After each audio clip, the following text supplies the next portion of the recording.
దేవునికి స్తోత్రము. అనుదిన దేవుని వాక్య ధ్యానమునక ఈరోజు 2025 సంవత్సరము ఫిబ్రవరి నెల 16వ తారీఖు. ఈరోజు ధ్యాన వాక్యము పరిశుద్ధ గ్రంథము నుండి యెషయా గ్రంథము 53వ అధ్యాయము 4వ వచనాన్ని మనము ధ్యానించుకుందాము. నిశ్చయముగా అతడు మన రోగములను భరించెను. ప్రియ దేవుని బిడ్డలారా, ఈరోజు ధ్యాన వాక్యము మనుషుల పాపముల నిమిత్తము అవి విమోచించుటకై యేసుక్రీస్తు ప్రభువు వారు సిలువపై చిందించిన రక్తం గురించి మనం ధ్యానించుకుంటున్నాము.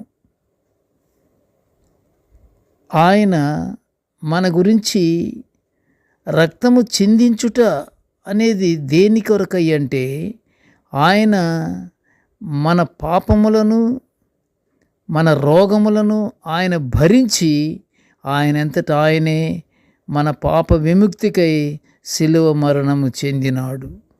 మనుషులు వారి పాప విషయమై చనిపోయి నీతిగా జీవించాలని దేవుడు మానవులపై కనికరం చూపుచూ మనుషుల రోగములను ఆయన శిలువపై భరించినట్లుగా యెషయా ప్రవక్త ప్రవచిస్తున్నాడు.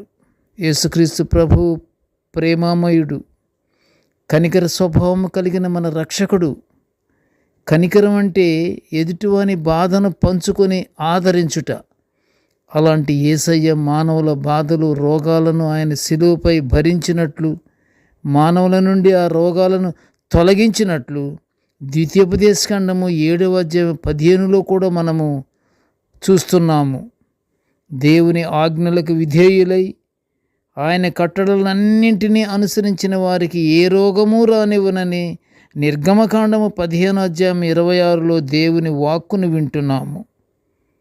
సిలువలో మన రోగాలను భరించిన యేసు ప్రభు వారిని విశ్వసించి ఆయనకి విధేయత చూపెట్టి విధేయతతో జీవించుచు ఆయన ఆశీర్వాదాలు మనం పొందుకోవాలి.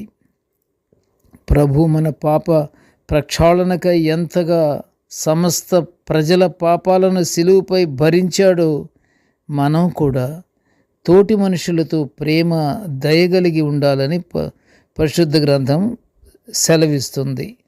ప్రేమామయుడు.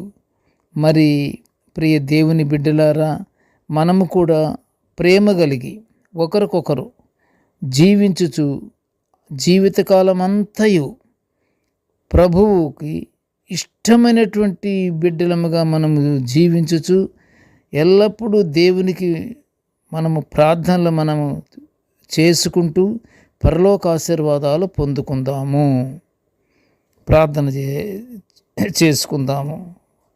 ప్రేమగల తండ్రి, జీవముగల నాయన, నీకు స్తోత్రములు.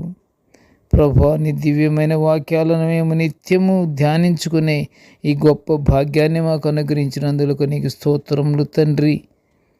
మేము ధ్యానించుకొనుచుండగా తండ్రి దేవ మమ్మల్ని ఆశీర్వదించు నాయన. ప్రభువా, నేటి ధ్యాన వాక్యమును వినుచున్న ప్రతి బిడ్డను ఆశీర్వదించయ్యా తండ్రి.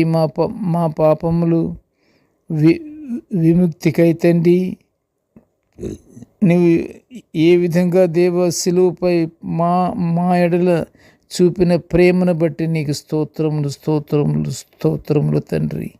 ప్రభువా, మేము అలాగే నిత్యము ఎల్లప్పుడూ నీ యందు భయభక్తులు కలిగి నీ బిడ్డలముగా ఉండులాగా మమ్మల్ని ఆశీర్వదించమని ఈ మనవులన్నీ యేసయ్య పుణ్యనామమున వినయముగా వేడుకొనుచుంటున్నాము తండ్రి. ఆమెన్. దేవుడు మనల్ని అందరినీ బహుగా దీవించుగాక. ఆమెన్.